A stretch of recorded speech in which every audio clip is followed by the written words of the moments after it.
सबसे पहले हम पीड़ित निवेशकों और कार्यकर्ताओं के ऊपर जो एक अभी तक बिना छाते के हम लोग बारिश में भीग रहे थे, 2014 के बाद से लेकर के अब तक उत्तर प्रदेश की लखनऊ, चाहे जितने प्रदेश हों, जिला डीएम आवास से लेकर के संसद तक, जंतर मंतर तक 30 दिन की भूख हड़ताल हो, चाहे 12 दिन का धरना हो, चाहे रामलीला मैदान का वो धरना हो। जिस दरी पर पहले बैठे थे, जब बारिश हो गई 2 बजे, उसके बाद दरी ऊपर थी, हम लोग नीचे थे। कहीं हम लोग पीछे हटने वाले नहीं रहे। पिछली 16 अक्टूबर को हम लोग जब गए थे, जो 16 सितंबर को जो भारी बारिश हो रही थी, हमारा धरना नहीं हो पाया था सेबी का। बाहर से आए हुए सैकड़ों लोग हमारे साथ थे जो पहले दिन आ गए थे। हम लोगों ने वहां एक अपनी ज्ञापन की सूची लगाई थी, 21 सवाल उसमें थे। उनमें से बाद में सेबी के अधिकारी के द्वारा सिर्फ 2 सवालों पर टिक लगा दी, इन्हीं सवालों का जवाब दे दो तो हम लोग नहीं आएंगे। 15 दिन का फिर भी उन्होंने समय लिया था। आज पिछले 20 तारीख को चिटफंड प्रकोष्ठ का गठन हुआ। 22 नवंबर है आज, 1 महीने से ज्यादा समय चिटफंड प्रकोष्ठ गठन हुए हो गया। अभी तक वहां से हमें कोई समुचित जवाब नहीं मिला। हलचल तो चालू हो गई जिस दिन से चिटफंड प्रकोष्ठ बना। आम आदमी पार्टी के बैनर तले हम लोग आ गए। नोएडा में कोई बड़ी प्रॉपर्टी आरएम लोढ़ा जी जाग तो गए हैं, लेकिन जागे कब तक रहेंगे?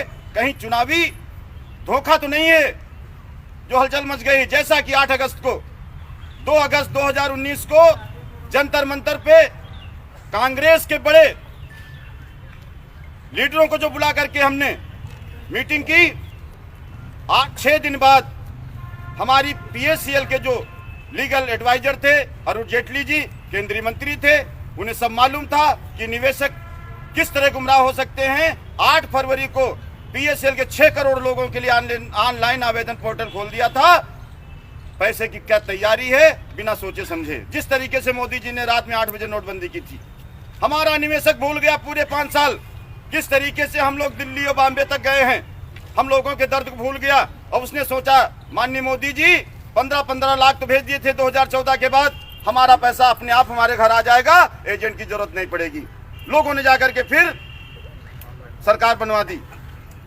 जिस तरह किसान हमारा गुमराह हो गया था। लेकिन इस बार चिटफंड प्रकोष्ठ बनने के बाद जो हलचल पैदा हुई, बहुत सारे सीनियर अपने घर में बैठ कह रहे हैं कि आम आदमी पार्टी का हाथ आ गया है और नोएडा की प्रॉपर्टी की खरीद फरोख्त चालू कर दी गई है। तो ये चुनावी जुमला भी हो सकता है, हम लोगों को भ्रमित करने का मामला भी हो सकता है।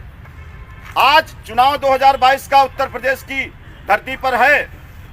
गांव-गांव तक हम जा करके आम आदमी पार्टी के झंडे के तले हम अपने बूथ कमेटी तक प्रदेश से लेकर के गठन करेंगे। हम चुप बैठने वाले नहीं हैं। हम जब तक चुनाव नहीं हो जाएगा, एक वोट नहीं पड़ जाएगा, अपने आम आदमी चिटफंड निवेशकों का एक वोट हम आम आदमी पार्टी के चुनाव निशान पर डलवाने काम करेंगे। उसी में आज 2022 के चुनाव से पहले और अंतिम बार सेबी को एक करारा झटका देने आए हैं कि 2 सवालों के जवाब आज दे दो, 19 सवालों के जवाब आज तुम कभी नहीं दे पाओगे। पहला सवाल, हमारी चिटफंड कंपनियों को जब बंद किया गया, सीबीआई के द्वारा जो डेटा लिया गया, जो सेबी को सौंपा गया, उस डेटा में हमारे निवेशक कितने हैं, कितनी प्रॉपर्टी भी उनके पास है, कितनी प्रॉपर्टी बिकी है, इसका सवाल हमारा निवेशक ये तो जाने कि हम इसमें निवेशक हैं कि नहीं। दूसरा सवाल, आरएम लोढ़ा साहब जो बहुत ही ईमानदार माने जाते हैं, हम सब लोगों ने बहुत सुना और बहुत खुश हुए कि पैसा 6 महीने का टाइम दिया जा रहा है तो शायद पैसा हम लोगों का मिल जाए। लेकिन लोढ़ा साहब इतने ईमानदार निकले कि नोएडा पहले अशोका होटल में 10 लाख का ऑफिस खोले थे। हम लोगों की निवेशकों की गाढ़ी कमाई से पैसा जा रहा था। आज वो नोएडा में 15 लाख रुपए उस ऑफिस का खर्चा जा रहा है। हम लोगों की प्रॉपर्टी धीरे धीरे कम होती चली जा रही है। कहीं कहावत वो ना हो जाए, एक रोटी के टुकड़े को बांटते बांटते 2 बिल्लियों में बंदर ने पूरी रोटी खा डाली और रोटी बची ही नहीं, जमीन ही ना बचे, पैसा ही ना बचे, हमारा निवेशक क्या लेगा? पैसा भी अगर बच गया, हमारा निवेशक ही नहीं बचा, इस दुनिया से जा चुका, तो उस पैसे का क्या काम है? तो अंतिम बार चुनाव से पहले हम लोग चल रहे हैं सेबी ऑफिस पद यात्रा के माध्यम से। उनको चैलेंज देके चाहेंगे, अगर हमारी बात आज 2 सवाल का जवाब नहीं दिया तो 5 बजे मैं संजय भैया को बताना चाहूंगा, सभाजीत भैया को बताना चाहूंगा कि हम 11 लोग वहां पर भूख हड़ताल पर बैठ जाएंगे और प्रतिदिन 11 लोग बढ़ेंगे। जब तक इन 2 सवालों का जवाब नहीं मिल जाएगा तब तक हम लोग वहां से हटने का काम नहीं करेंगे। ये हमारी भूमिका है अभी तक की। आज बहुत सारे लोगों को नहीं बुलाया गया था क्योंकि 28 जनवरी को 28 नवंबर को एक महापर्व होने जा रहा था उत्तर प्रदेश की धरती पर, जो झूठ बोल करके मोदी सरकार आई थी कि प्रत्येक वर्ष 2 करोड़ नौकरी देंगे। 2 करोड़ नौकरी तो नहीं दे पाए। अच्छे दिन लाने चकन 2014 में जैसे ही आए, ताली बजा करके 3 लाख चिटफंड कंपनियों को बंद करने का काम किया था। करोड़ लोगों को जो कार्यकर्ता थे बेरोजगार करने का काम जरूर किया था। 28 नवंबर को रोजगार कैसे दिया जा सकता है? आम आदमी पार्टी के संयोजक माननीय केजरीवाल जी को आना था। भारी भीड़ 20,000 से ज्यादा हम लोगों को वहां ले चलनी थी, यहां पर कम लोगों को आज बुलाया गया था। उसके बाद किसान आंदोलन आज इको गार्डन में हो गया, उसमें लोगों हमारे बहुत सारे लोग कम हो गए। आज इतने कम लोग आने के बाद भी 48 घंटे पहले हमने नोटिस भी दे दी डीएम का आवास पे, उसके बाद भी हमें शायद यहां से जाने नहीं दिया जाएगा, ऐसा मुझे बातचीत वार्ता के दौरान मालूम हो रहा है। ऐसी स्थिति है अभी तक भैया। अब जैसा दिशा निर्देश आपका होगा उस पर हम लोग आगे बढ़ने का काम करेंगे। हमें सिर्फ हमारा पैसा चाहिए और पैसा मिलते मिलते हमें उत्तर प्रदेश में एक ऐसी सरकार भी चाहिए कि दोबारा ऐसा भ्रष्टाचार न पैदा हो और हम लोगों को रोजगार भी मिल जाए। क्योंकि हम लोगों की जिंदगी कीमती समय हर सरकार के वित्त मंत्रालय के द्वारा दिए गए लाइसेंस की बदौलत हम लोगों की जिंदगी नरक हो चुकी है। कोई 8 साल, कोई 10 साल, कोई 20 साल नौकरी करके यहाँ बूढ़ा भी हो चुका है। संजय भैया जिंदाबाद जिंदाबाद। आम आदमी का वादा किया गया वो मिलना चाहिए, नहीं हुआ।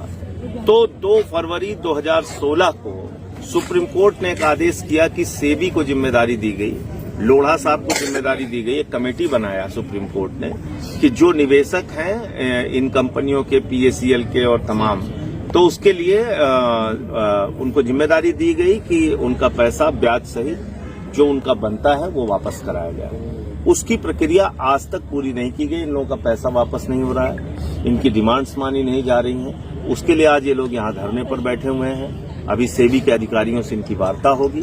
इसके बाद इनके क्रमिक अनशन चलाने की योजना है। 11 लोगों का प्रतिदिन क्रमिक अनशन चलाने की योजना है। संसद का सत्र शुरू होने जा रहा है, वहां भी मैं निवेशकों का मामला उठाऊंगा जरूर। और इसके बाद सुप्रीम कोर्ट में जो मामला चल रहा है उसके लिए भी आम आदमी पार्टी एक वकील इन लोगों को मुहैया कराएंगे हम लोग कि जिससे कि इनकी बात माननीय सर्वोच्च न्यायालय के सामने भी मजबूती से रखी जा सके। Thank you. ठीक है। पदाधिकारी आदरणीय शुक्ला जी, करो भाई, उपस्थित साथियों और दोस्तों,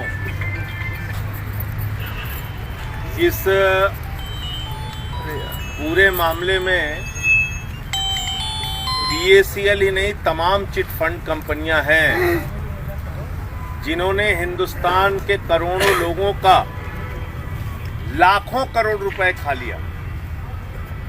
आपकी गाढ़ी कमाई का पैसा तमाम लुभावने वादे करके जमा करा लिया गया।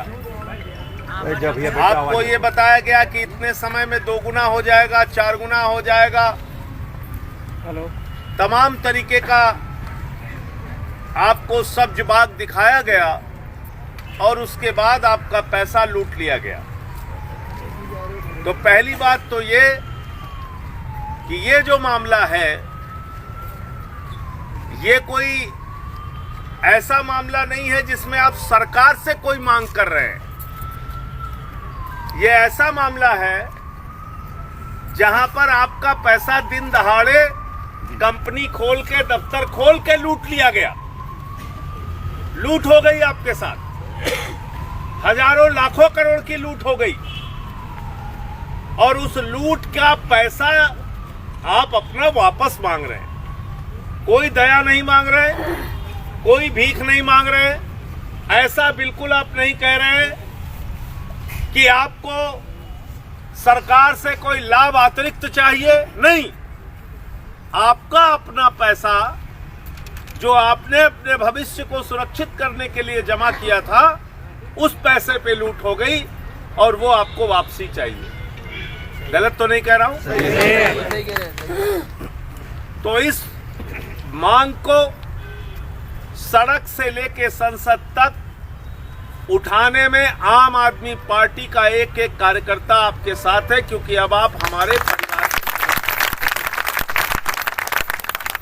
नहीं भी होते तब भी उठाता, यह प्रकोष्ठ नहीं बनता तब भी उठाता, लेकिन अब आप एक पार्टी का हिस्सा भी हैं। सुप्रीम कोर्ट ने आपके हक में एक फैसला दिया है 2016 में, इधर बैठ जाओ और उस फैसले के हिसाब से सेबी को जिम्मेदारी दी गई कि आपका पैसा जो आपने निवेश किया है अलग अलग कंपनियों में, वो पैसा आपका वापस कराया जाए। लेकिन आज तक उस दिशा में कोई कार्रवाई नहीं हुई।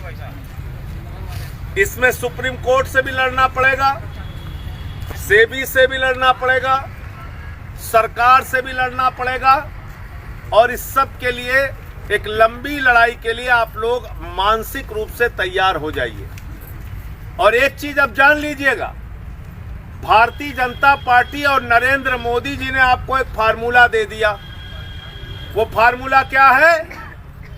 डीजल और पेट्रोल के महंगाई से अगर मुक्ति चाहते हो तो भारतीय जनता पार्टी की जमानत जब्त। गलत तो नहीं कह रहा?